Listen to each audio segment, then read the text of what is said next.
Dulce decorum est pro patria mori is a line from the Roman lyrical poet Horace's Odes. The line can be roughly translated into English as, "It is sweet and glorious to die for one's country." Thanks to the poem by Wilfred Owen incorporating the phrase, it is now often referred to as the Old Lie. See below. Context: the poem from which the line comes exhorts Roman citizens to develop martial prowess such that the enemies of Rome, in particular the Parthians, will be too terrified to resist them. In John Conington's translation, the relevant passage reads, "To suffer hardness with good cheer, in sternest school of warfare bred, our youth should learn. Let steed and spear, make him one day the Parthians dread. Cold skies, keen perils, brace his life. Methinks I see from rampart town, some battling tyrant's matron wife, some maiden, look in terror down, a euro oer, my dear lord, entray not in war. O tempt not the infuriate mood, of that fell lion I see. From far, he plunges through a tide of blood. A euro what joy, for fatherland to die. Death's darts e'en flying feet o'ertake, nor spare a recreant chivalry, a back that cowers, or loins that quake."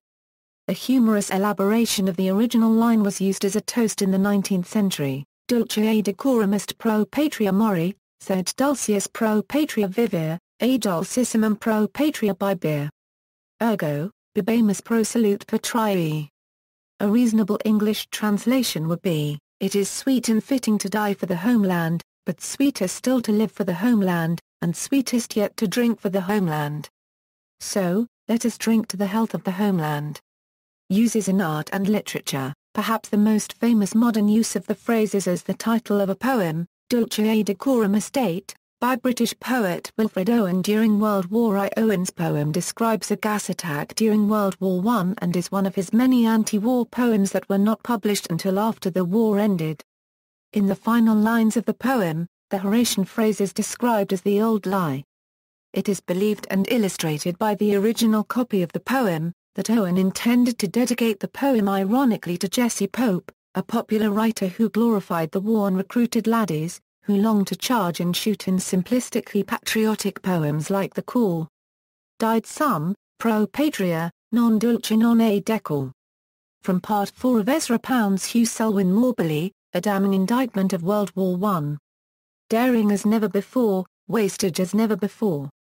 In a school essay German playwright Bertolt Brecht referred to the phrase as Zweckpropaganda, and pointed out, that it is sweeter and more fitting to live for one's country. The title of Damon Knight's 1955 short story Dulce and Decorum is an ironic play on the first three words of the phrase. The story is about computers that induce humans to kill themselves. The film Johnny Got His Gun ends with this saying, along with casualty statistics since World War I. In the film All Quiet on the Western Front, a teacher quotes this early on while talking to his class. In his book And No Birds Sang, chronicling his service in Italy with the Canadian Army during the Second World War, Farley McBatt quotes Wilfred Owen's poem on the opening pages and addresses the Old Lie in the final section of the book. Tim O'Brien quotes the line in the book If I die in a combat zone, box me up and ship me home. In Margaret Mitchell's Gone with the Wind, the Tarleton brothers are buried under a tombstone which bears the phrase. The last words attributed to the Israeli national hero Yosef Trompelter, "It is good to die for our country," are considered to be derived from Horace's, and were a frequently used Zionist slogan in the earlier part of the 20th century. In Thomas Wolfe's Look Homeward, Angel, a story of the buried life after the outbreak of World War I, when adolescent Eugene, encouraged by his teacher, Margaret Leonard, devours stories of wartime courage, and fueled by these stories, composes his own, to the ever-present literary referenced commentary by Wolfe. Karl Marlant's novel Matterhorn, a novel of the Vietnam War, features a mock mass between Mellors and others, in which the line is satirically quoted. The British rock band Kasabian posts the quote at the end of the music video for their song, Empire. The British rock band The Damned released a single named In Dulce Decorum in 1987. American band Kamelot quotes the line in the song Memento Mori, from their seventh album, The Black Halo. The British dark cabaret act The Tiger Lilies include a song called Dulce decorum estate on the album A Dream Turns Sour from 2014. This is a reading of the Wilfred Owen poem with music written by Martin Jacques. Used as a motto and inscription, United Kingdom, in 1913, Dulce decorum est pro patria mori was inscribed on the wall of the chapel of the Royal Military Academy Saunchurst. Dulce is also inscribed on the parish roll of honour for Devon in Cornwall, hanging in the village hall. United States, the phrase can be found at the front entrance to the Arlington Memorial Amphitheater at the Arlington National Cemetery. The phrase Dulce decorum estate patria mori is carved in the monument commemorating the Battle of Wyoming known as the Wyoming Massacre, July 3, 1778, erected July 3, 1878. The phrase is located on the second monument of the Point Lookout Confederate Cemetery in Point Lookout, MD, and at the Confederate Cemetery in the Manassas National Battlefield Park. Cuba, the phrase was also prominently inscribed in a large bronze tablet commemorating Cuban patriot Calixto Garcia Iniguez, Major General of the Spanish-Euro-American War.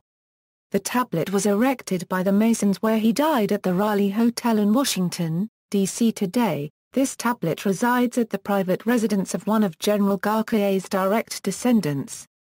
Dominican Republic, the phrase is also inscribed in bronze letters above the arch of the Puerta del Conde in Santo Domingo, Dominican Republic. New Zealand, it is also found on the memorial archway at the entrance of Otago Boys High School, in Dunedin, New Zealand. India, found on the inscription on the French monument in Shillong, India for the soldiers of the 26th Khasi Labour Corps who sacrificed their lives for the king and country during World War I. Pakistan, the Dulce, is also written on a plaque on the left wall of main entrance of the Patiala Block, King Edward Medical University, Lahore, Pakistan. It is to commemorate the sacrifice given by the students and graduates of the institution who gave their lives in First World War fighting for the British Empire. Canada, it appears on a bronze plaque bearing the names of Canadian soldiers lost from the city of Calgary, Alberta, Canada during World War I and World War II at Central Memorial High School's front entrance, Sweden. It can be found inscribed on the outer wall of an old war fort within the Frisboda Nature Reserve in Sweden. Organizations Dulce decorum est pro patria mori is the motto of the following organizations: the Portuguese Army University, the Royal Grammar School, Newcastle upon Tyne, the 103rd Ground Reconnaissance Squadron of the Royal Netherlands Army, the 10/27 Royal South Australian Regiment of the Royal Australian Infantry Corps adopted pro patria derived from the above line meaning for one's country as their unit motto. The 154th promotion of the Royal Military Academy of the Belgian military. The shorter phrase pro patria may or may be not related to the Horace quote. The phrase pro patria is the motto of the Higgins or O'Wigan clan. Pro patria is also the motto of the Sri Lanka Army as well as being inscribed on the collar insignia of the Royal Canadian Regiment. Pro patria is the name of a neighborhood in Caracas, Venezuela. References. External links: Latin text of Horace's Ode, Wilfred Owen's poem,